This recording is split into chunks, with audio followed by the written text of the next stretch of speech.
All right, you guys, what is going on?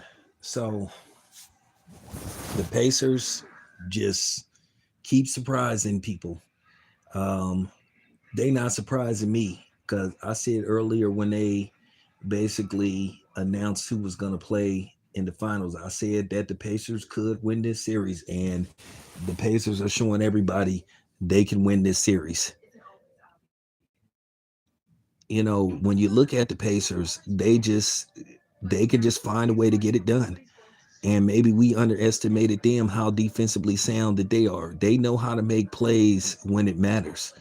At the end of the day, you know, despite OKC having three players in double figures, and scoring over 20 points, they still found a way to win this game. Just being a balanced team. And this is what I was saying about Rick Carlisle. This is what I told people about Rick Carlisle. Rick Carlisle is a damn good coach. And I keep telling people, Rick Carlisle, that Detroit Pistons team, you know, that won many moons ago, um, that defensively sound Pistons team, they would have won with Rick Carlisle as the coach. That's why I don't give that much credit to, that's why I don't give that much credit to Larry Brown. Larry Brown was one of them dudes. He was just like John Gruden. He just basically stumbled his way into a championship. But Rick Carlisle is just out coaching right now. He's just out coaching, you know, OKC's coach. He's been there before. He has the experience. He know what he's doing. Now, at the end of the day, I'm gonna say this again. There's still more basketball to be played because easily OKC could break off two in a row. But at least we know that this series, for all intents and purposes, is going at least 6 games. I do expect OKC to win another game, but who knows? I'm gonna tell you right now, if I would tell you right now, if Indiana wins game 4 and they're up 3-1, it ain't looking too good for OKC. Now, my thing is if they don't get it done, with this season be a failure? Do you have to look at this season as a failure for OKC if they do fail to win a championship? I mean, you got to think that they had the best record in the league and they just cannot get it done. But once again, like I said before, there's still plenty of basketball left to be played, but this season will be a disappointment if OKC doesn't get it done. But this wouldn't be the first time that a number 1 seed lost to, a lower seed, lost to a seed lower than number 2. But I'm just like, whoa, I just been really impressed. Now the question is, who's gonna be? I'm not gonna lie, say that Hattenbergen is running away with the Finals MVP. You know, because I still say him and Siakam is competing for that. But I really think, depending on what happens the next 2 games, next 3 games, or whatever, I think it could be a rat race for Finals MVP. I think if there was any series where they should be a co MVP, it might be this series. You know, but they don't like to have co MVPs of the finals, just like they don't like to have co MVPs, in the regular season. Even though that you could have made a case where there's been a few seasons where they could have been co MVPs. They just like to have one guy just stand out. So but like I said, I like the basketball that I've been seeing, and I know this finals has been a ratings disaster for the NBA due to the fact that they don't have what you would call superstars playing in the finals. And this is what I was saying about, SGA. He is a great player. He's a great player, but he don't have, how can I say that? He don't have the characteristics he's just a lunch pail basketball player. He don't have the swag that somebody like Anthony Edwards have, or even a guy like Giannis. He just don't have that kind of presence. He just a guy that play basketball. He get the job done and then he go home. Even in interviews, he don't give you much in interviews. So this is why when a guy asked me a question, he said, he asked me, Taylor, do you think SGA could be the entire face of the NBA? And I immediately pretty much answered, no, he can't be.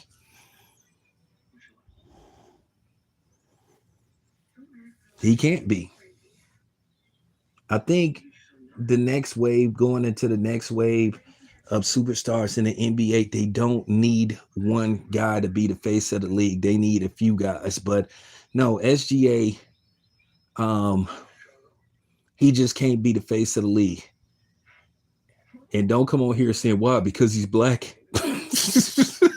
And we can't go that route. No, we definitely can't go that route. We can't say because no. But please, I'm begging somebody, please don't embarrass yourself and say because he's black, because we would sound stupid. You would sound absolutely uncredible. You would lose all your credit. Nah, and I don't even think the fact that he from Canada neither. He just don't have what you would call, he don't have that personality, that excites anybody. He was just like Tim Duncan, and Tim Duncan was one of the greatest basketball players I ever saw. But Tim Duncan was a guy who, unfortunately, they couldn't make him the face of the league.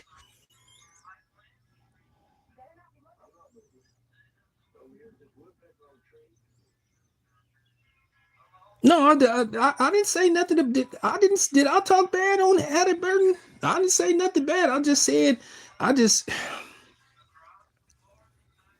I can tell you this much. It's something I want to say so bad but I don't want to cause any controversy about, Halliburton.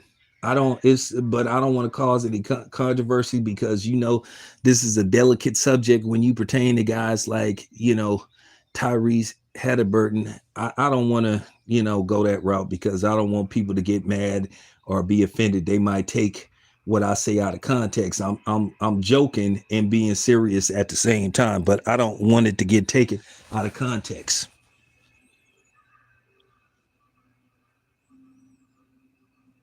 But yeah, I'm seeing some real good. I'm seeing some real good fundamental basketball.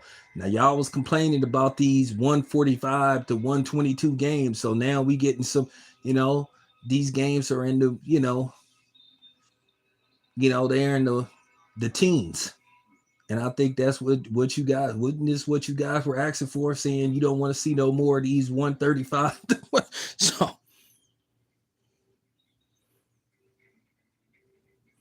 nah, I don't want to say it because if I say it, people gonna take it out of context, and I don't want no videos getting made about me being called. It was. But I'm gonna put it to you this way: if the Pacers get it done and Halliburton is the is the Finals MVP, you know what they gonna say, right? You should already know what's coming. But yeah, I'm not rooting for anybody. I don't have a horse in the race. I'm just glad that we got a finals and we not remotely talking about LeBron James and why he isn't in the final. This is what the NBA is going to have to prepare for. This is what I've been saying for the last X amount of years. This is what the NBA needs to prepare for, these type of finals. This is why they need to start marketing the NBA around smaller market teams and superstars. They need to start building the smaller market teams.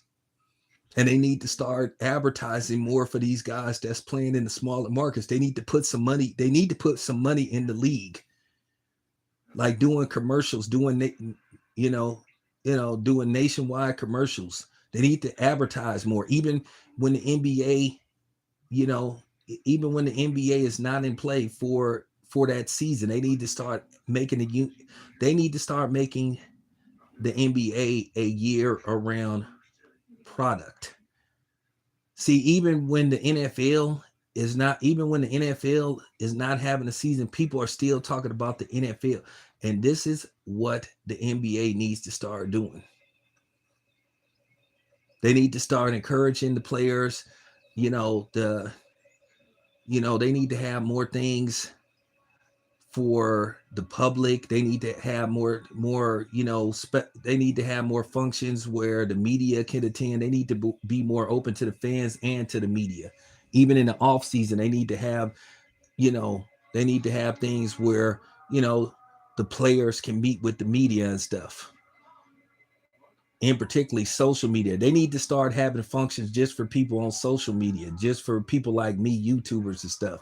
They have to accept the fact that we're here to stay, and that social media is very important to the growth and the future of not just the NBA, but professional sports in general.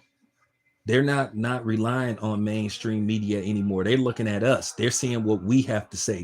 They're valuing our opinion. Hey, what's up?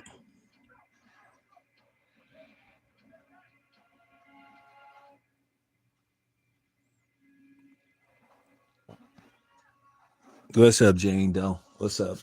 Nah, but like I said before, I don't have a horse in the race neither. I'm just glad that you just seeing some good fundamental basketball. Like I said, this is what people was complaining about. So you can't have it both ways. You can't sit up there and say, "Oh, well, we tired of LeBron James," but then you got somebody other than LeBron James in the finals, but then you're not watching the finals. But I blame the NBA for this, because for the last X amount of years, they still been trying to, market the league around aging LeBron James, a 40-year-old LeBron James. Actually, they should have been preparing for this. They should have been preparing for this for the last like 5 years.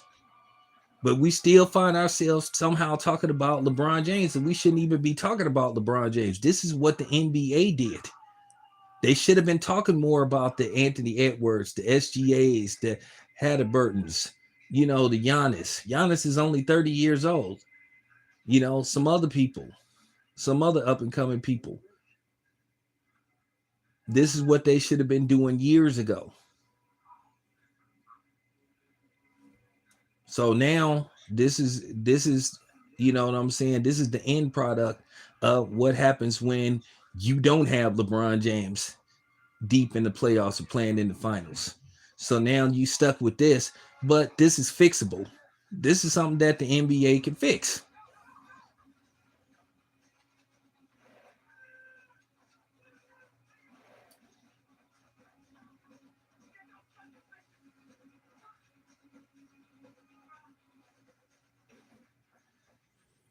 Well, I think LeBron James is at the point to where he's at the point with the NBA where Tom Brady got with with basically the NFL, where they just wanted him to go away. I think Tom Brady, after he had won that final Super Bowl, his last Super Bowl with basically the Tampa Bay Buccaneers, where they did everything in their power to make sure that Tampa Bay won that won that Super Bowl versus the Chiefs. I think that was LeBron James. I mean, excuse me. I think that was Tom Brady's swan song, and they wanted him to go. that was Tom Brady's swan song. They fixed it like, hey, dude, we gonna fix it to where you win this Super Bowl, because basically Tampa Bay got every call you could think of in that Super Bowl. It got to the point to where some people just turned it off, and they was like, okay, could you please go away? Could you please go away, Brady? And he continued to stay. And then, basically you started hearing about this stuff going on in his household with his wife and all this kind of stuff. So, it was just like, okay, you know, so they're about to do that to LeBron James, because you hearing, the funny thing is you hearing certain stuff. You hear certain stuff about LeBron James. Now this stuff about him having a connection to, ties to PEDs, now it's starting to pick up legs. So basically what's going on, the league is sending him a message saying, hey, LeBron, you need to bounce before we force you out. because we don't want you to go into or basically they're going to say, yeah, we want you to go into the next season. The next season, basically being asked about and eventually somebody gonna ask him. It's gonna be that one reporter that's not gonna be kissing up to LeBron James that's gonna say, hey LeBron, what's going on, there is rumors about you being tied to PEDs. Then all of a sudden you're gonna start seeing a paper trail. You're gonna start hearing about, you're gonna start hearing stuff from doctors or what I'm saying, dude, you know you just gonna start hearing stuff. That's how they prepare you.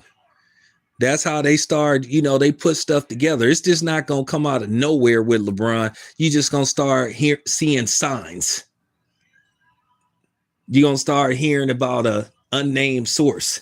Then you're gonna start hearing about, alleged paperwork. You're gonna start hearing about, oh, he visited this lab. Oh, it was some stuff was delivered to LeBron James doorstep this day. Like what they did with Peyton Manning. And then next thing you know, LeBron James is gonna start getting asked questions. It's gonna get to the point to where they're not gonna be able to ignore. And once again, I know LeBron James has the media, but it's just going to start to spread like wildfire, and then that's going to be it. So if I'm LeBron James, I would go away. If I was LeBron James, I'm just keeping it a buck. If I was LeBron James, I would really consider, I would really consider like hanging it up before they hang him up. I know how this works. They want him gone because they are ready to go into the next wave of superstar. LeBron James has carried the league long enough. And my thing is, one person shouldn't be carrying the league. It's time for him to go. LeBron James is 40 years old. If he plays another season, he'll be 41 going into the next season. I mean, what is there left for him to do? LeBron James has made more money. LeBron James is a billionaire. He's worth over $1 billion. He has, all the money in the world. He has a lifetime deal with Nike. I mean, like, bro, you have the all-time leading scoring record. I'm just keeping it a buck. There is nothing for you to stick around for. There's nothing for you to play for. Why are you still here? So I'm just telling you. And if LeBron James try to challenge the league, you just gonna start hearing shit. You just gonna start hearing shit popping up about LeBron. I promise you.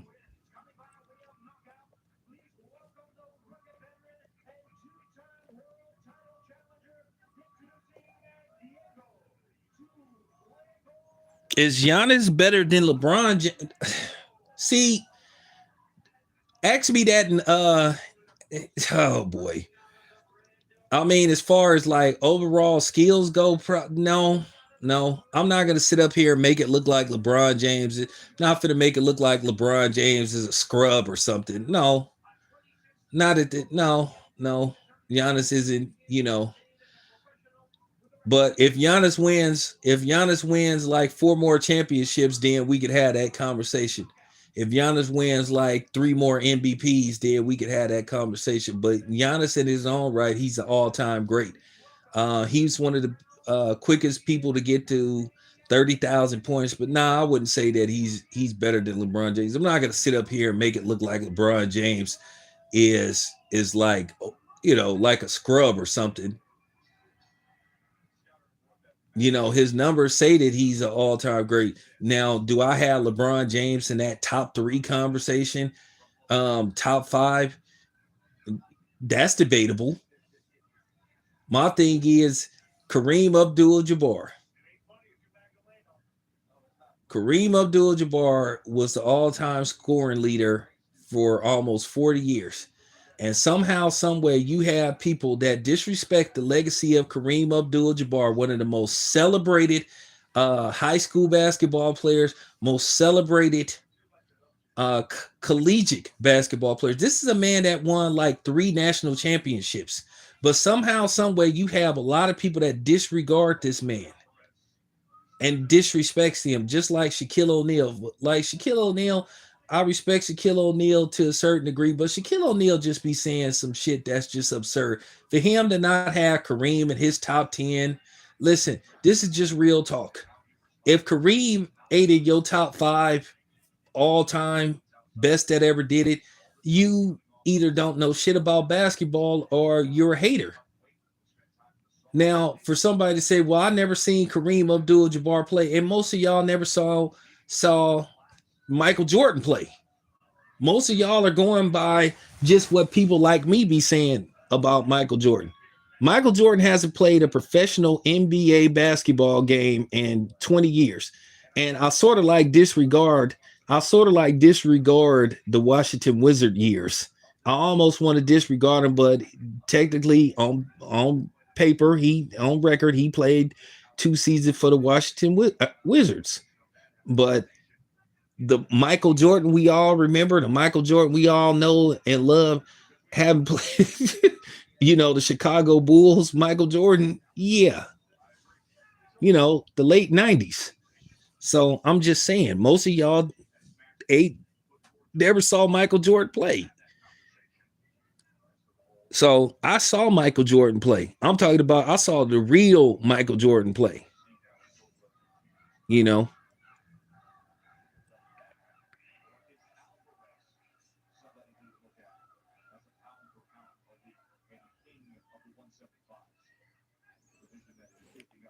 well, here's the thing about LeBron and his brand. LeBron's brand, I think LeBron James is hurting his brand by sticking around so long. He's doing the same thing that sometimes Floyd Mayweather does. Where Floyd Mayweather, he doesn't know how to bow out quietly. You know, Floyd Mayweather seems to like the hate on the younger generation. Every time a big fight is approaching, then Floyd Mayweather comes up with some bullshit. Oh, I'm gonna have an exhibition match like somebody cares. So, Floyd didn't know how to bow out gracefully.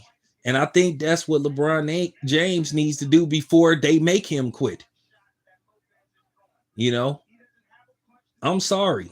LeBron James, when it comes to Michael Jordan, is just no comparison. Nobody don't sit up here and do videos talking about the next pair of LeBron James shoes that's gonna come out. Most of these shoe tubers, they don't even buy LeBron James kicks.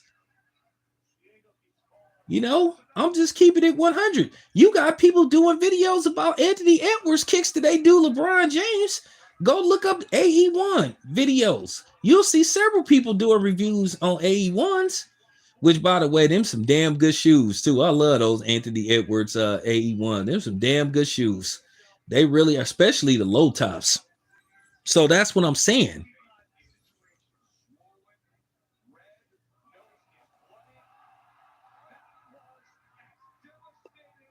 Oh, see, that's what I'm talking about. see, that's what I'm talking about, Jay. Though that's what I'm talking about. Nobody don't like Michael Jordan and LeBron James is just no comparison. Michael Jordan changed everything forever. He changed the sneaker game forever. He changed, people like, TV ratings, all that stuff, apparel, everything. I never saw a man that was marketed the way Jordan was. And I'm gonna tell you the truth. I know this might not sit well with some people, but I mean people like Jane Doe and because we black and my black people. Michael Jordan took the fear out of the dark-skinned, bald-headed black man. Because I'm gonna tell you, Michael Jordan, if you look at Jack Johnson, people feared Jack Johnson just because it's his presence, because Jack Johnson was a bald-headed, dark-skinned black man. So yeah, colorism exists. Unfortunately, that's just the truth.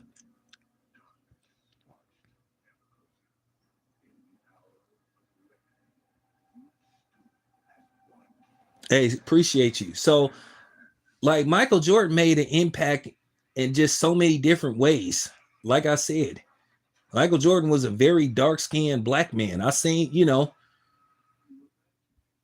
so he made it cool. To a certain degree, he hurt us, lighter brothers, like me, I'm on the lighter side for those who know what I look like. I'm considered light skinned. So, that, he brought what he made dark skinned bald head brothers cool.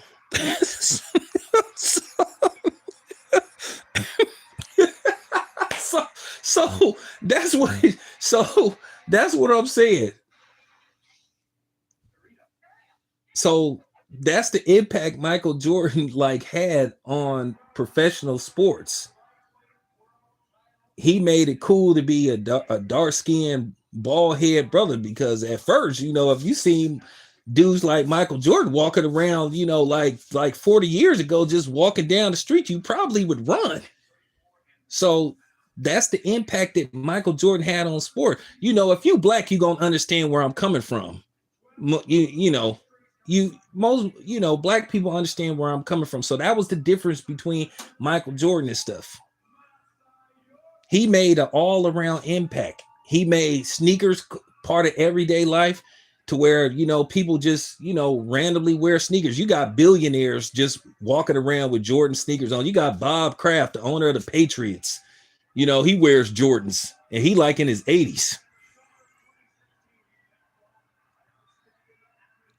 Oh yeah, shout out to Louis Gossett Jr. But he was an actor though too, Raw. But Michael Jordan, as far as sports go, that look. Then Michael Jordan was bow-legged and stuff, and it was so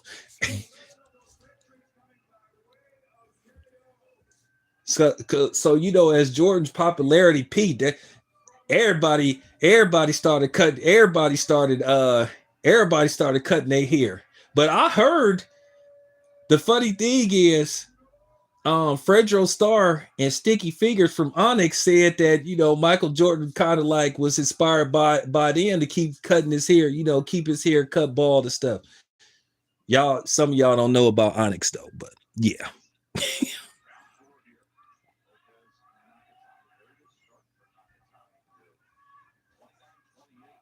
So that's why Jordan get the high praise that he gets, because he made some things happen. He really did. I'm not gonna sit up there and say that Jordan didn't have an impact, because he really did. But that's what I'm saying. I actually saw Michael Jordan play. I'm gonna say this again. I ain't talking about the Washington Wizards Michael Jordan. I'm talking about, I saw the last shot when it first happened. I saw the flu game when it first happened, which, by the way, he didn't have no damn flu. I told everybody that even when the flu game first happened, I knew it was cap, because I had the 24-hour flu, and come to find out it was food poisoning. I'll tell you right now, there ain't no way nobody could have a 24-hour flu, because you still gonna be feeling the aches. Ain't no way somebody can have a 24-hour flu and run up and down a basketball court. I forgot how many minutes he played in that game. Man, I'm telling you right now, if you had 24-hour flu and you call yourself trying to go outside, play basketball, your ass gonna drop dead, or you gonna pass out. So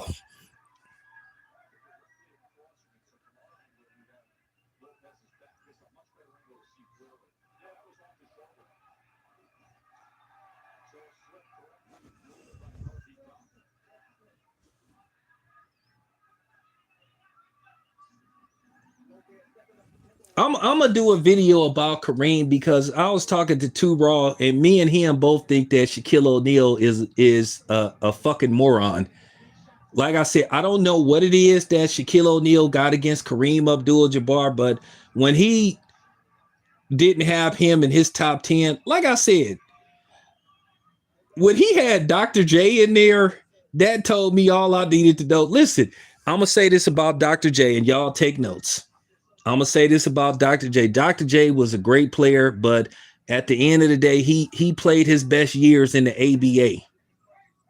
Dr. J was a shell of himself when he was the NBA years. That's why he kept losing in the finals. He couldn't get it done until they got. That's why they had to go out and get Moses Malone. Now, as far as slam dunks go and excitement and all that stuff, yeah, Julius Erving was a pioneer for that, for the fancy slam dunks. But I don't know if I could put Julius Erving in, and I wouldn't have him in my top 10. You know, I understand Wilt Chamberlain.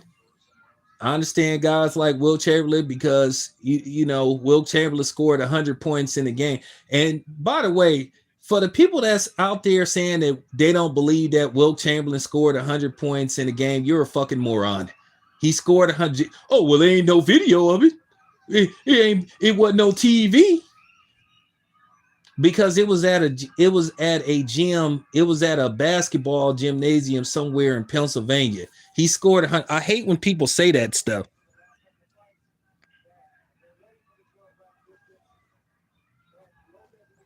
You know? Yeah, and that's what I'm saying about Julius Erving. He had his best years in the ABA, you know, and then when the ABA merged with the NBA, you know, like I said, I'm not gonna say he was a shell of himself, but he wasn't the player he was during the ABA years. You know, so that's all I'm saying. I don't know about having him in the top 10. I might would have Julius Erving probably out, you know, based off the fact that he scored most of his points in the ABA.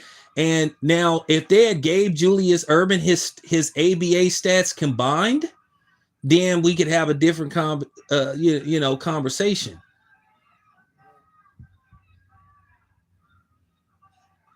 So when I just heard that list, I was just like, I had some people that I questioned him having in that top 10.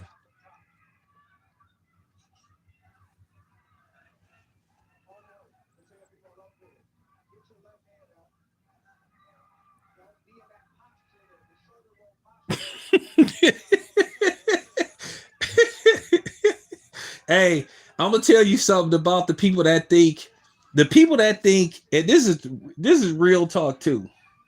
The people that think, Michael Jordan, I mean, excuse me, the people that think that Wilt Chamberlain never scored 100 points in a game is the same people that think professional wrestling is real. So that should tell you all you need to know about, because I actually know some people that actually believe that professional wrestling is real. Yeah, man, I don't believe Wilt Chamberlain scored 100 points. How come there ain't no video of it? Do y'all know how long ago that was? Like, basketball wasn't routinely on TV like that. I don't believe it.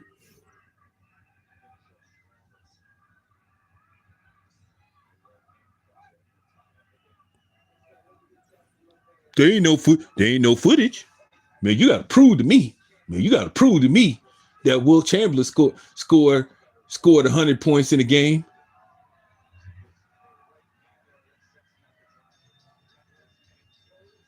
But then these the same people, you be like, yeah, man, you know, I don't like this situation that's going on with John Cena and The Rock and Roman Reigns. You know, hopefully they'll work it out. And you be like, you know, wrestling is not real, right? Oh man, what you talking about? So,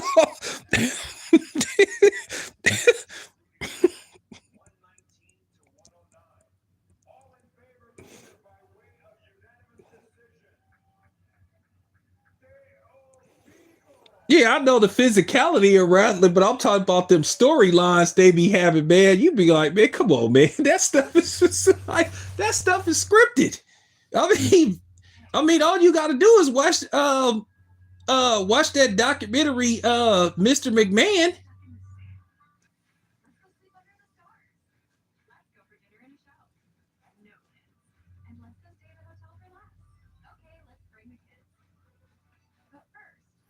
So, you know, I'm just saying. But anyway, you guys, I gotta reset, but appreciate you guys.